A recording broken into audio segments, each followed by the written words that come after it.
नमस्कार, मैं संजय शर्मा। आप देख रहे हैं 4 PM न्यूज़ नेटवर्क। कुछ भक्त कह रहे हैं कि एकदम तूफान मच गया है। राम मंदिर की प्राण प्रतिष्ठा के बाद कुछ बचा ही नहीं है। भक्त कहें कहें, लेकिन मुझे बड़ा हैरानी है कि गोदी मीडिया के पत्रकार उनसे भी आगे निकल गए हैं। ट्वीट कर रहे हैं कि शर्त लगा लीजिए, उत्तर प्रदेश जैसे राज्य में एक भी सीट किसी को नहीं मिलने वाली है। मैंने उनसे पूछा कि क्या उससे ज़्यादा उन्माद है जब बाबरी मस्जिद का विध्वंस हुआ था? क्या उससे ज़्यादा माहौल ख़राब है? क्या उससे ज़्यादा सांप्रदायिक तनाव है? और तब नतीजा क्या आया?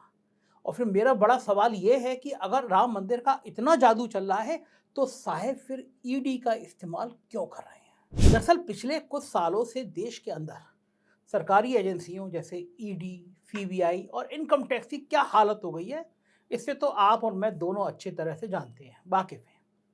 जो भारतीय जनता पार्टी कभी यूपीए सरकार में ईडी और सीबीआई को सरकारी तोता बताती थी, लेकिन आज पिछले 9.5 साल से ज़्यादा के भी समय में उसके अपने शासनकाल में ईडी, सीबीआई, इनकम टैक्स सच में सरकार के हाथों की कठपुतली बनकर रह गए हैं। अब ये सरकारी एजेंसियां सरकार के इशारे पर ही काम करती हैं, या मैं यूं कहूं कि सरकारी एजेंसियों सरकार का एक बड़ा चुनावी हथियार बन गए हैं, तो ये भी कोई अतिशयोक्ति नहीं होगी।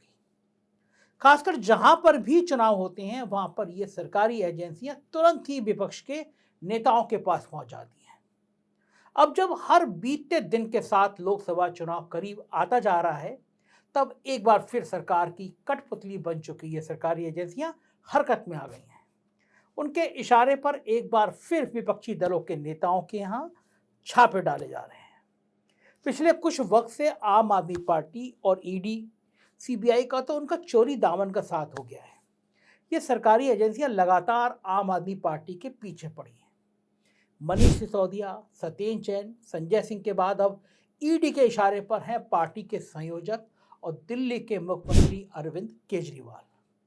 लेकिन केजरीवाल और ईडी के मामले में कहानी कुछ और ही बनती जा रही है। कहीं ना कहीं ईडी और भाजपा सरकार खुद सवालों के घेरे में आ गई है। वही केजरीवाल को लेकर मोदी सरकार भी बड़ा कंफ्यूज है। दरअसल अरविंद केजरीवाल को ईडी की तरफ से 3 बार सम्मन किया जा चुका है, लेकिन केजरीवाल एक भी बार ईडी के सामने पेश नहीं हुए। उल्टा केजरीवाल ने ईडी पर ही सवाल उठाते हुए सम्मन को गैर कानूनी और राजनीति से प्रेरित बता दिया। साथ ही केजरीवाल ने ईडी को पत्र लिखकर पेश होने से साफ इनकार कर दिया कि हम नहीं आएंगे। यही वजह है कि केजरीवाल की गिरफ्तारी को लेकर आशंका बनी हुई है। खुद केजरीवाल ने कहा कि उनको गिरफ्तार किया जा सकता है, क्योंकि केजरीवाल 3 बार ईडी के सम्मन की अनदेखी कर चुके हैं। लेकिन शायद भारतीय जनता पार्टी भी लोकसभा चुनाव से ठीक पहले केजरीवाल को गिरफ्तार करके कोई खतरा मोल लेना नहीं चाहती। जानती है केजरीवाल और आम आदमी पार्टी की ताकत। वैसे सिर्फ केजरीवाल ही नहीं, विपक्ष के एक और मुख्यमंत्री हैं जो ईडी के सम्मन को लगातार नजरअंदाज कर रहे हैं। खास बात यह है कि अगर केजरीवाल 3 बार ईडी के सम्मन के बावजूद पेश नहीं हुए, तो इन साहब को तो प्रवर्तन निदेशालय यानी कि ईडी 7 बार सम्मन कर चुकी है। लेकिन मुख्यमंत्री साहब एक बार भी ईडी के सामने पेश नहीं हुए हैं, और ना ही 7 बार सम्मन को अनदेखी करने के बाद उनकी गिरफ्तारी हुई है। अब तो आप समझ गए होंगे कि हम बात कर रहे हैं झारखंड के मुख्यमंत्री हेमंत सोरेन की। यानी ईडी के मामले में हेमंत सोरेन और अरविंद केजरीवाल की हालत एक जैसी दिखाई पड़ती है। दोनों को ईडी की तरफ से सम्मन पर सम्मन भेजे जा रहे हैं, लेकिन दोनों मुख्यमंत्री ठेंगा दिखा दे रहे हैं, सम्मन को नजरअंदाज कर दे रहे हैं, ईडी के सामने पेश ही नहीं हो रहे। उल्टा ईडी पर ही राजनीति से प्रेरित और गैर कानूनी सम्मन भेजने का आरोप लगा रहे हैं। लेकिन इस दौरान सवाल तो ये भी उठ रहा है कि आखिर लगातार सम्मन को नजरअंदाज करने के बावजूद ईडी की तरफ से इन नेताओं पर कोई एक्शन क्यों नहीं लिया गया? क्या वाकई में ईडी की ये कार्रवाई और सम्मन राजनीतिक प्रेरित है, राजनीति से प्रेरित है? इसलिए ईडी आगे कुछ भी करने से हिचक रही है, क्योंकि उसे अभी सरकार की ओर से आगे का कोई निर्देश नहीं मिल रहा, और सरकार लोकसभा चुनाव को ध्यान में रखते हुए कुछ भी करने से पहले 100 बार सोचना चाह रही है। क्या इसलिए केजरीवाल और सोरेन बार बार ईडी के सम्मनों की अनदेखी करने के बावजूद आराम से अपने सभी कामों को निपटा रहे हैं और सवाल उल्टा ईडी पर उठाने लगे हैं? सवाल ये भी है कि अरविंद केजरीवाल और हेमंत सोरेन दोनों आखिर ईडी के सम्मन को हल्के में क्यों ले रहे हैं? दोनों मामलों में जो ईडी का रवैया नजर आ रहा है, दोनों मुख्यमंत्रियों की दलीलें भी दमदार नजर आने लगी हैं, दोनों ही मुख्यमंत्रियों और उनकी पार्टियों का आरोप है कि ईडी का एक्शन पूरी तरह से राजनीति से प्रेरित है। ईडी के संबंध पर अरविंद केजरीवाल ने करीब करीब हेमंत सोरेन जैसा स्टैंड ले रखा है। केजरीवाल और सोरेन पेशी के लिए तैयार नहीं हैं, लेकिन माहौल ऐसा बना हुआ है कि दोनों ही नेताओं की गिरफ्तारी की आशंका खत्म नहीं हो रही है। ईडी को भेजे अपने जवाब में अरविंद केजरीवाल ये भी पूछ चुके हैं और उनके साथी भी पूछ रहे हैं कि किस हैसियत से उनको बुलाया जा रहा है। ना वो गवाह हैं, ना वो अभियुक्त हैं। इतना ही नहीं, दिल्ली के मुख्यमंत्री अरविंद केजरीवाल का कहना है कि लोकसभा चुनाव से पहले ईडी उन्हें गिरफ्तार करना चाहती है।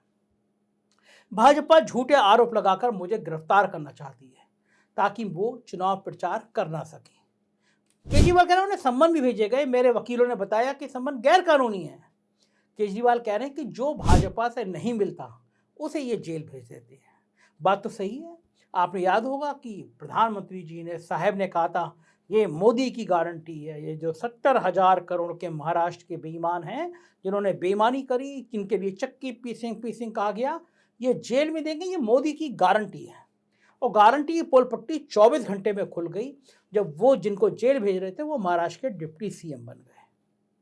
केजरीवाल कह रहे हैं कि मनीष सिसोदिया, संजय सिंह को भी उन्होंने इसलिए जेल में डाला, अगर वो भी भाजपा से हाथ मिला लेते तो जेल से बाहर होते। जो भी इनसे हाथ मिला लेता है वो ईमानदार हो जाता है। जो कुछ इस देश में चल रहा है वो खतरनाक है। केजरीवाल ने कहा कि खुले आम गुंडागर्दी चल रही है, किसी भी को भी पकड़ के जेल में डाल दो, मेरी सबसे बड़ी ताकत मेरी ईमानदारी है, भाजपा मेरी ताकत पर चोट कर रही है। मतलब साफ है कि केजरीवाल सम्मन को लगातार गैर कानूनी ही बता रहे हैं। दूसरी ओर केजरीवाल और उनके साथी तो शुरू से ही गिरफ्तारी की आशंका जता रहे हैं। अब कानून के जानकार भी ऐसी ही राय जाहिर कर रहे हैं। कानून के जानकारों की माने तो 3 बार के सम्मन के बावजूद केजरीवाल के खिलाफ अब जमानती वारंट और उसके बाद भी पेश नहीं होने पर गैर जमानती वारंट जारी किया जा सकता है। उसके बाद भी पेश नहीं होते हैं तो ईडी के अधिकारी घर पहुंचकर पूछताछ कर सकते हैं और चाहे तो गिरफ्तार भी कर सकते हैं। कहीं ना कहीं बार बार ईडी के सम्मन को दरकिनार कर ऐसा लगता है कि केजरीवाल खुद चाहते हैं कि उनको गिरफ्तार कर लिया जाए ताकि आगामी लोकसभा चुनावों में पार्टी केजरीवाल की गिरफ्तारी को बड़ा मुद्दा बनाकर भारतीय जनता पार्टी सरकार को घेर सके और उस पर हमला बोल सके। लेकिन अगर केजरीवाल 3 बार सम्मन मिलने पर भी पेश नहीं हुए तो हेमंत सोरेन तो 7 बार सम्मन भेजा जा चुका है, वो पेश नहीं हुए। ऐसे में कानून के हिसाब से तो ईडी को अब तक उन्हें गिरफ्तार कर लेना चाहिए या उनके घर पर धावा बोल देना चाहिए, लेकिन फिलहाल तो अभी तक ईडी ने ऐसा कुछ नहीं किया।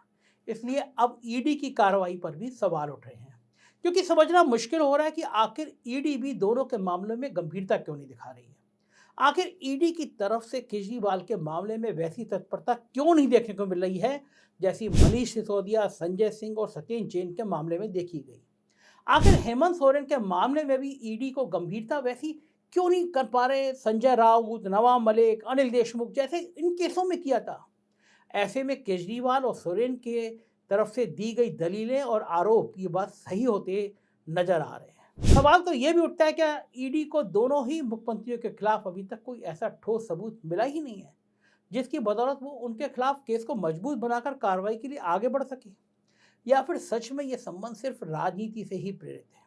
एक तरफ ईडी सवालों के घेरे में घिर रही है तो वहीं दूसरी ओर दोनों मुख्यमंत्रियों द्वारा सम्मन को लगातार नजरअंदाज करने के पीछे विपक्ष की एक सोची समझी रणनीति नजर आती है। ईडी ऐसे ही एक के बाद एक नोटिस भेजता रहे, कम से कम इसी बहाने विपक्ष बीजेपी नेतृत्व पर राजनीतिक बदले की कार्रवाई के आरोप लगाता रहेगा।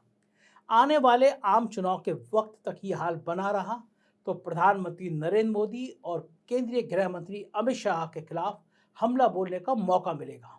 विपक्ष इस मुद्दे को भुनाने का काम करेगा, भाजपा के खिलाफ ये मामला मुद्दा बनाने के काम आएगा। हो सकता है ये सब महज सहयोग हो, लेकिन जिस तरह की गतिविधियां नजर आ रही हैं ये सब पूरी तरह से सोची समझी रणनीति के तहत चल रहे राजनीतिक प्रयोग लग रहे हैं।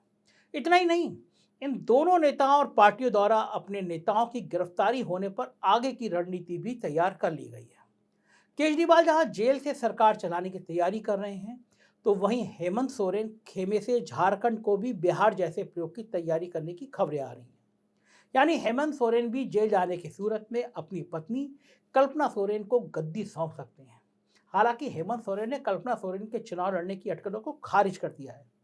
वहीं विधायक दल की बैठक में यह फैसला हुआ कि हेमंत सोरेन सीएम बने रहेंगे, वो इस्तीफा नहीं देंगे। दूसरी ओर आम आदमी पार्टी की तरफ से मैं भी केजरीवाल कैंपेन चलाया गया था।